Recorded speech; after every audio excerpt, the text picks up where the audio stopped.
Hey guys, Robert and Ingrid here, and we're about to go into Alien vs. Predator Requiem, and I am not looking forward to this at all. Yeah. This might be the worst one we're going to cover here during this marathon. I assure you, and it's been a while since I've seen it, but take my word for it, it's going to be bad. Well, at least I have my expectations set appropriately. It helped out last time. Yeah, let's at least order some food so that's a lot easier to get through. Yep, we'll see you guys on the other end. Hey guys, Robert and Ingrid here, and we're going to give this movie a middle finger salute. I hated it! Ew. I hated this! Why? We have not hated something since the Godzilla trilogy. Yeah, it's just like, we've been frustrated. We've been found stuff tedious. We found stuff baffling and frustrating, but not outright hated it. And yet, we're not going to rank it among the worst still. It's close. It's so close. close. A couple of elements that at least save it from the garbage heap. Yeah. One, Wolf the Predator. He was a badass. Through and through. Yeah, it was good getting to see a Predator who actually knew what he was doing. As opposed to the young bloods in the last one.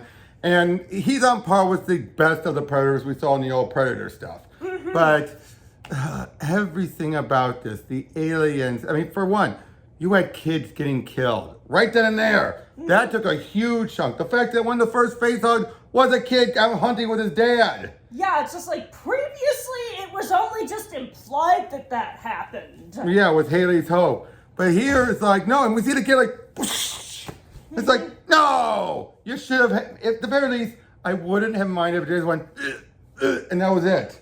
And then they cut away with the sound effect. Yeah, I would not have minded that. That would have pushed it, but I wouldn't have minded, but we had to see, and the belly bursters. Where the pred alien targets pregnant women, implants them with eggs so they can eat the babies and come on out. Right then and there. But just from this whole movie is nothing but cannon fodder.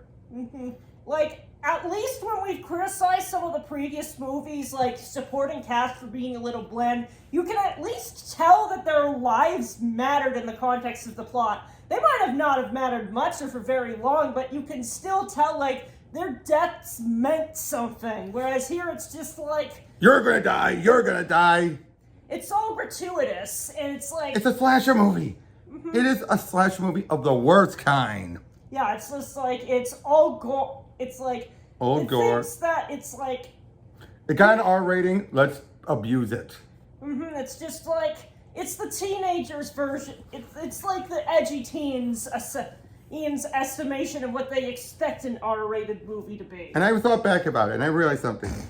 The other movies were R-rated, but even then didn't have that much blood. Yeah, or it's look just back. Like I said, look back. Am I right?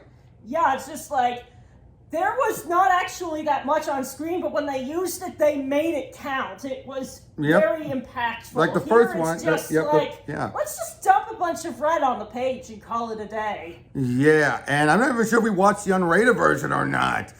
But either way, even if we didn't, it was beyond gratuitous. It was disgusting. And again, I didn't care for anyone except for Wolf. Even the mom character who was supposed to, let's be honest, Lex was a bit of a Ripley knockoff. She still had her own characterization. Her interactions with Wayland really helped out with that. Yeah. Talking about her dad and everything, and her interactions with Scar. Here, I don't even remember her name. Yeah, it's just it was the tired slasher movie tropes. Yep. And all she was a badass mom. That's all she was because she's former army. But you're die. And then you had Dallas. Oh, we haven't had that name before. Yeah, it's just and then you had a gratuitous, sexy moments and everything. You're what? Granted, we didn't have gratuitous sex scene, but it was what is this doing in my Alien and Predator movie? It's I'd expect to see that crap in a C movie. Yeah, or again, a Friday 13th. It's that's not what these movies are supposed to be. Their horror is a lot more complicated than just that. Yeah, now, the general idea, I get why the pitch was bought. Can we agree to that? The pitch alone. A small town getting infested. Yeah, but it's like, There's a good idea. that is a really good idea. You see stuff like that work in like a lot of like modern analog horror type stuff. And It's just you would have like, seen this this is almost like what Hadley Hope could have been. like just like seeing that unfold, but it's like they really could have gone for less is more here. My suggestion is that they could have done a lot of the build up with a lot of found footage type stuff. Yep, I don't know if found footage. It was obviously you had Blair Witch by this point, but I don't know if it became the trend yet. I'm just saying that if I were trying to tell this story, that's probably how I would go about it. Just building it up till about the halfway point, and then once it's clear that everyone's aware what's going down, that's sort of when shit would hit the fan and stuff would become a lot more obvious, because it's very obvious to everyone now what's going on. Definitely. But again, I didn't care about any of the humans at all. Not a one. I recognized some of them, like the sheriff. He was an idiot. The sheriff was an idiot.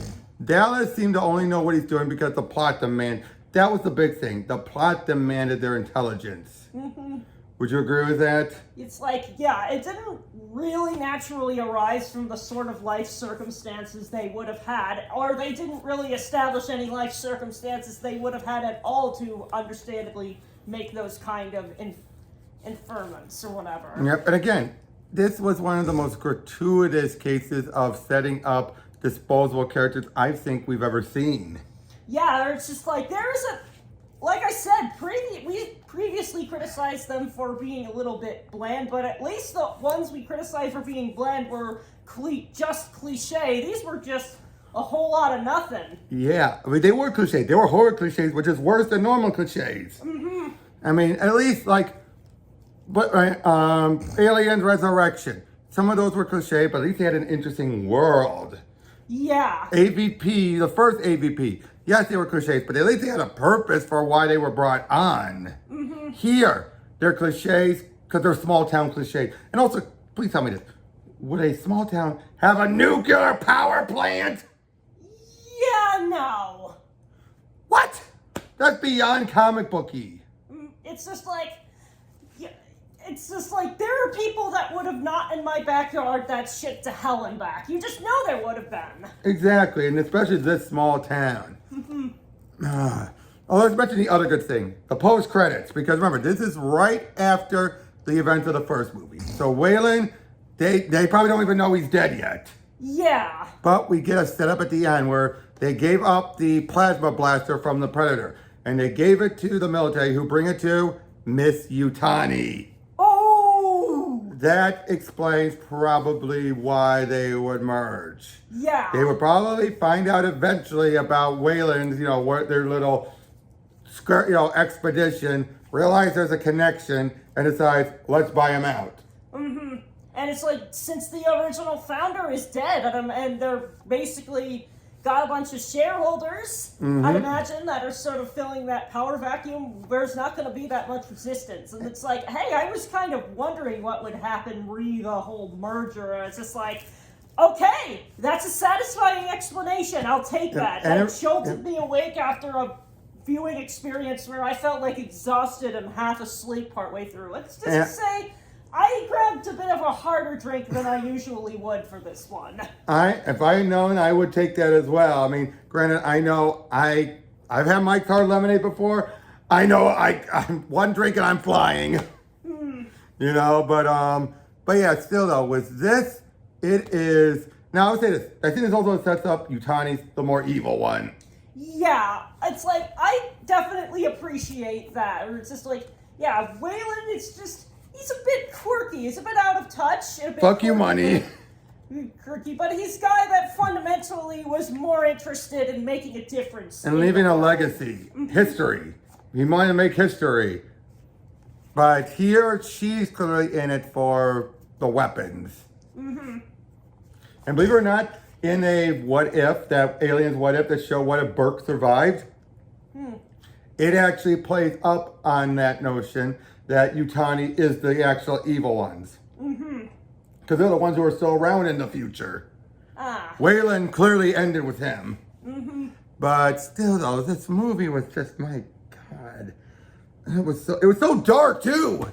Yeah, it's like, I could barely make some things out. Yeah, it's just like, we had some really good mood lighting in the previous movie, but this was just, the hell is going on? So it's just like, you have this gratuitous gore fest and then you could hardly see anything else. Now, what would you have done? This idea of an infestation in a small town. What would you have done? I mean, I would say the start wasn't bad. You know, the ship crashing, you have the pred alien running around, she's a queen or a young queen and everything. That I didn't mind. In the idea of it. And, and as predators showing up. But I say have the characters be better written. Don't have too many characters who are just there just to be slaughtered. Don't kill off as many characters. Now, what do you think about the government conspiracy that they nuked the town? I'm torn on that. I mean, on the one hand, it sort of makes sense as the little literal nuclear option. On the other Nuke it hand, from orbit. it's just like, at the same time, you could have probably set up something like an exclusion zone and said, hey, there was an accident at the nuclear power plant, so don't come around here if you don't want to get irradiated. Like, that would be a really super easy cover story to sell. Yeah, something like that. Or have it be that there is a bunker nearby. Something like that, but it just felt wrong. Everything about this movie felt wrong. And that's why I hated it as it just kept going. Seeing people just constantly getting slaughtered more and more.